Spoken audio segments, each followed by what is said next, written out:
정치 담당 논설위원 신승근입니다. 더불어민주당 8.29 전당대회 후보 등록이 21일 마감됐습니다. 당대표는 이낙연 의원, 김부겸 전 의원, 박주민 의원 3자 대결입니다. 최고위원 5명도 함께 뽑지만 전혀 조명을 못 받고 있습니다. 반면 당대표 경선은 관심 폭발입니다. 일단 흥미진진합니다. 2022년 3월 9일이 제20대 대통령 선거일입니다. 민주당 당원에 명시된 당권-대권 분리 규정에 따라서 대선에 나갈 사람은 1년 전에 당대표를 반드시 사퇴해야 합니다. 결국 이낙연 의원은 당대표가 돼도 7개월짜리에 불과합니다. 그런데도 왜 나가려는 걸까요? 코로나19, 경제난 등 현 상황이 너무 엄중에 나섰다고 말합니다. 엄중 이낙연 그냥 나온 얘기가 아닙니다. 1년째 대선 후보 지지율 1위, 그 여세를 몰아서 당을 장악하고 짧은 기간에 불꽃처럼 일의 성과를 내고 대선 주자로 직행하겠다는 생각입니다. 요즘은 지지율이 하락 추세라지만 취약한 당내 세력을 확보하고 조직을 다져 내년 대선 레이스에서 확실한 우위를 확보하려는 전략입니다. 김부겸 전 의원은 이낙연 의원과 정반대입니다. 당대표가 되면 2년 임기를 다 채우겠다고 합니다. 정치는 없어도 있는 척하고 허장성세가 기본인데 스스로 헤비급인 대선 주자에서 라이트급인 당대표로 체급을 확 낮췄습니다. 20일 후보 등록 뒤에는 페이스북에 아직도 의심하는 분들이 계시는데 저는 표리부동하게 살지 않았다면서 당대표 2년 임기 완주를 거듭 약속합니다. 어쩔 수 없는 선택입니다. 총선에 낙선한 김 전 의원은 어차피 현재 지지율로는 이낙연 의원은 물론 이재명 경기지사, 정세균 총리까지 포진한 여권의 대선 레이스에서 큰 승산이 없습니다. 현실에 맞춰 당권으로 하향 지원한 셈입니다. 물론 김 전 의원이 대선을 완전히 포기했다고 볼 수는 없습니다. 7개월짜리 이낙연이냐 2년짜리 김부겸이냐 선택하라고 배수진을 쳐서 당대표가 된다면 자신을 업그레이드하고 후위를 도모할 수 있습니다. 물론 2년 임기 완주 약속을 뒤집기는 쉽지 않지만 당장 이기는 게 더 급한 문제입니다.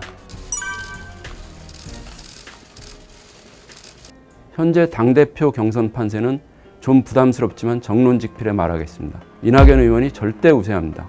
물론 정치는 살아있는 생물이고 판세를 뒤흔들 중대 변수가 있습니다. 친노 친문의 선택이 하나고 이재명, 김부겸의 이낙연 견제 연대입니다. 100만 명에 가까운 민주당 권리당원, 1만 5천 명이 넘는 대의원 사이에서는 최대 주주 친노 친문 확실합니다. 이낙연 의원, 김부겸 전 의원 모두 문재인 정부에서 총리, 행정안전부 장관을 지냈습니다. 문재인과 함께를 외칩니다. 이 의원은 20일 후보 등록 뒤 봉하마을을 찾았고 김 전 의원은 한 발 더 앞서 18일 봉하마을을 갔습니다. 친노 친문 인사 영입에도 힘을 쏟고 있습니다. 이 의원은 노 전 대통령 후원회장을 했던 이기명 노무현 재단 고문을 비롯해서 최인호 의원, 박수현 전 청와대 대변인 등을 캠프에 참여시켰습니다. 김부겸 전 의원도 김원기 전 국회의장, 유인태 전 정무수석, 박재호 의원 등으로 캠프를 꾸렸습니다. 그러나 두 사람 모두 노무현 대통령에서 발언해서 문재인 대통령으로 수렴한 친노 친문 정체성과는 거리감이 있습니다. 2002년 노무현 대통령 당선자 대변인이었던 이낙연 의원은 청와대로 함께 가자는 노 대통령의 요청을 뿌리쳤습니다. 분당 국면에서는 열린우리당 창당 대신 새천년 민주당 잔류를 선택했습니다. 물론 새천년 민주당과 한나라당, 자유민주연합이 공모한 노 대통령 탄핵안에 반대표를 던진 2명의 야당 의원 가운데 한 사람이었지만 친노 친문에 온전히 섞일 수가 없습니다. 김부겸 전 의원은 3선을 하는 안정적인 지역구 경기도 군포를 포기하고 대구에서 낙선과 당선, 낙선을 반복해 바보 노무현과 유사한 정치적 궤적을 그려왔습니다. 그러나 그는 과거 한나라당에 몸담았던 원초적인 한계가 있습니다. 친노 친문 당원들은 경선 좌판에 이들 두 유력 주자가 나왔으니 어쩔 수 없이 선택을 해야 하지만 아직 결심을 못한 상태입니다. 물론 이제 시작일 뿐입니다. 친노 친문 당원을 향한 두 사람의 호소는 더욱 치열해질 것입니다. 마음 줄 곳 없는 친노 친문에게 박주민 의원 등장은 또 다른 변수입니다. 후보 등록 마감날 막판 갑툭튀로 당대표 경선에 뛰어든 박 의원은 국민이 176석을 만들어줬지만 현재 당의 모습이 국민과 교감하지 못하고 있다면서 민주당 혁신을 부르짖습니다. 문 대통령이 당대표였던 지난 2016년 직접 영입한 신친문의 대표주자입니다. 지난 2018년 민주당 지도부 선출 때는 최고위원 출마자 가운데 무려 21.28%를 얻어 1위를 했습니다. 득표력도 입증된 것입니다. 이번에도 친노, 친문표를 상당히 흡수할 것으로 전망됩니다. 물론 그가 이낙연, 김부겸 양자대결 구도를 깨고 당대표까지 될 것이라고 보는 이는 거의 없습니다. 당대표보다는 전국적인 인물로 자신을 부양한 뒤에 내년 4월 서울시장 선거에 나서려는 게 아닌가 하는 관측이 훨씬 우세합니다.